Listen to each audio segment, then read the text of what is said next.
Hi everyone, আসসালামু আলাইকুম। আশা করি সবাই ভালো আছেন। সো গাইজ, আজকে আমরা ডেইলি স্টার থেকে চমৎকার সব বড় বড় ইংরেজি বাক্যগুলোকে বাংলায় ভেঙে ভেঙে অনুবাদ করে দেখাবো। তো আজকের হেডলাইনটি এভাবে শুরু হয়েছে, lowest HSC pass rate in 21 years. অর্থাৎ এইচএসসি যে পাশের হার গত 21 বছরের তুলনায় সর্বনিম্ন পর্যায়ে পৌঁছেছে, সেটাই এই হেডলাইনে বোঝানো হচ্ছে। এখানে সাবহেডলাইনটি লক্ষ্য করুন, জিপিএ 5 কাউন্ট হাবস, অর্থাৎ জিপিএ 5 ধারী যে ছাত্রছাত্রীরা রয়েছে তাদের সংখ্যা অর্ধেকে দাঁড়িয়েছে জিরো পাস স্কুলস ট্রিপল। এবং ওই সকল স্কুলগুলো যেখানে কিনা কেউই পাশ করেনি, সেই সকল স্কুলের যে সংখ্যাটা সেটা ট্রিপল অর্থাৎ 3 গুণ হয়েছে। Poor show in math, English to blame, অর্থাৎ ইংলিশ এবং ম্যাথে তাদের যে খারাপ হয়েছে বা তাদের পোর পারফরমেন্স, সেটাকেই দায়ী করা হচ্ছে এই খারাপ পাস রেটের জন্য। আ ফাদার এমব্রেসেস হিজ ডটার, অর্থাৎ একজন বাবা তার মেয়েকে জড়িয়ে ধরেছে। আ স্টুডেন্ট অফ বিকারুন্নেসা নুন হাই স্কুল, নুন স্কুল অ্যান্ড কলেজ, অর্থাৎ সে হচ্ছে বিকারুন্নেসা নুন স্কুল অ্যান্ড কলেজের ছাত্রী। উইথ আনব্রিডলড জয়, অর্থাৎ লাগামহীন বা সীমাহীন জয় বা আনন্দ নিয়ে, after her result were published yesterday, অর্থাৎ যখন তার রেজাল্টটা পাবলিশ করা হয়েছে বা সে পেয়েছিল, তখন তার বাবা তাকে আনব্রিডলড জয় নিয়ে তাকে জড়িয়ে ধরেছিল।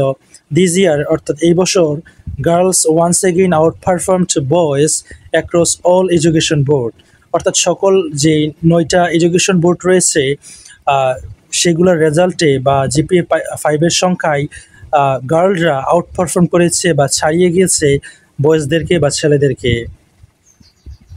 The pass rate for higher secondary certificate examination, অর্থাৎ এই হায়ার সেকেন্ডারি বা এইচএসসির যে পাস রেট বা পাশের হার, হ্যাজ সাফার্ড আ স্টিপ ফল, অর্থাৎ এই স্টিপ বা তীব্র ফল দেখেছে বা সেটা ভোগ করেছে two 57.12%।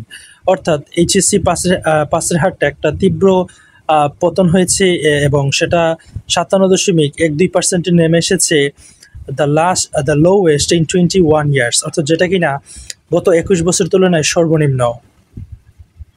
The number of student who secured GPA 5, অর্থাৎ ওই সকল ছেলেমেয়েরা যারা কিনা জিপিএ 5 পেয়েছে তাদের সংখ্যা, the high grade point average, এবং যারা হাই গ্রেড পয়েন্ট এভারেজ পেয়েছে, has also more than halves, অর্থাৎ তাদের সংখ্যাটাও হাফ বা অর্ধেক হয়ে গেছে to 63.219 from last year count, অর্থাৎ লাস্ট ইয়ার কাউন্ট থেকে 63,219-এ নেমে এসেছে according to the result published yesterday, অর্থাৎ যে রেজাল্টটা গতকাল পাবলিশ করা হয়েছে সেই অনুসারেই বলা হচ্ছে যে গত বছরের কাউন্ট থেকে সেটা মোর দেন হাফ, অর্থাৎ হাফেরও বেশি কমে গিয়েছে।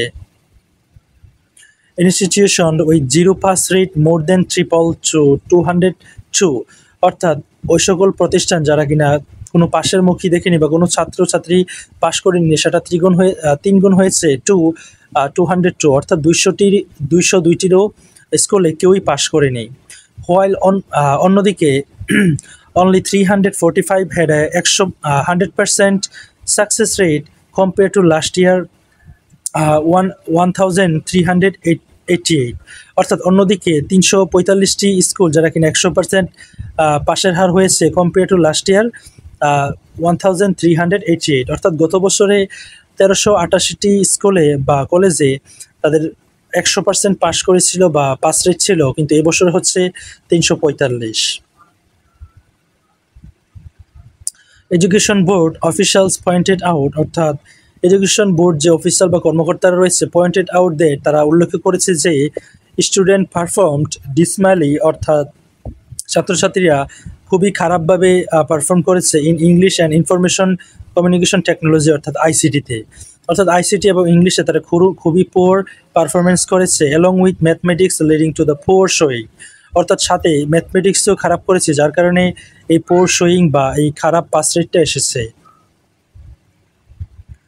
দেশে তারা বলেছে দিস ইয়ার্স রেজাল্ট, অর্থাৎ এই বছরের রেজাল্ট বা ফলাফল রিফ্লেক্ট, অর্থাৎ যেটা এটাই প্রতিচ্ছবি দেখায় বা এটাই প্রকাশ করে যে the actual state of the countries education system, অর্থাৎ দেশের এডুকেশন সিস্টেমের বর্তমান যে অবস্থা সেটাই দেখায় এই বর্তমান যে রেজাল্টটা প্রকাশ করা হয়েছে সেটাই প্রকাশ করে।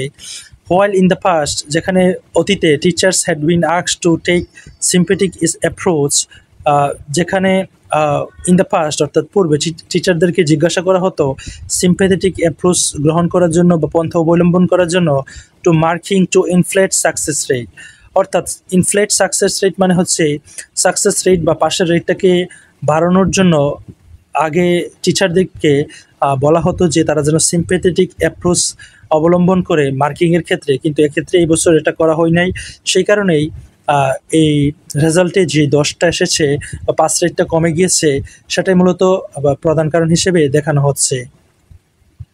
Professor Khondaker Ehsanul Kabir, chairman of Dhaka education board and president of the inter education board coordination committee, অর্থাৎ এই ব্যক্তি যিনি কিনা ঢাকা এডুকেশন বোর্ডের chairman, said the board didn't issue any instruction this year, অর্থাৎ এই বছর বোর্ড কোনো ইনস্ট্রাকশন প্রদান করেনি টু অ্যাওয়ার্ড মার্কস, অর্থাৎ মার্ক অ্যাওয়ার্ড করে দেওয়ার জন্য যারা কম নাম্বার পেয়েছে বা তাদেরকে পাস করে দেওয়ার জন্য ইন এ পার্টিকুলার ওয়ে, একটা বিশেষ উপায়ে, or to overmark to increase the pass rate, অথবা ওভারমার্ক করার জন্য বা যেই নাম্বার পেয়েছে তার থেকে বেশি দেওয়ার জন্য টু ইনক্রিজ পাস রেট, অর্থাৎ পাস রেটকে বাড়ানোর জন্য ওভারমার্ক দেওয়া অথবা যে সিম্প্যাথেটিক অ্যাপ্রোচ সেগুলা ফলো করার জন্য কোনো ইনস্ট্রাকশন বোর্ড থেকে দেওয়া হয় নাই।